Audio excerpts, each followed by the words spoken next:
Après cela, Jésus se rendit en Judée accompagné de ses disciples. Il séjourna avec eux et il baptisait. Jean, de son côté, baptisait à Aïnon, près de Salim, où l'eau était abondante. On venait là pour se faire baptiser. En effet, Jean n'avait pas encore été mis en prison. Or, les disciples de Jean s'étaient mis à discuter avec un juif à propos des bains de purification. Ils allèrent donc trouver Jean et lui dire, Rabbi, celui qui est avec toi de l'autre côté du Jourdain, celui à qui tu as rendu témoignage, le voilà qui baptise, et tous vont à lui. Jean répondit, un homme ne peut rien s'attribuer sauf ce qu'il a reçu du ciel. Vous-même pouvez témoigner que j'ai dit, je ne suis pas le Messie, je suis celui qui a été envoyé devant lui. L'époux, c'est celui à qui l'épouse appartient.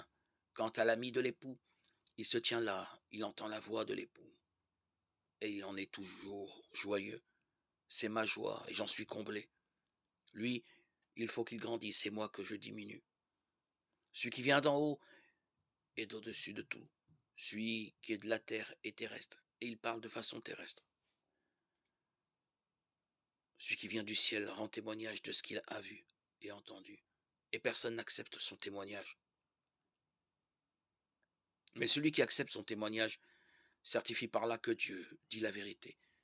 En effet, celui que Dieu a envoyé dit les paroles de Dieu, car Dieu lui donne l'Esprit sans compter. Le Père aime le Fils et a tout remis dans sa main. Celui qui croit au Fils a la vie éternelle.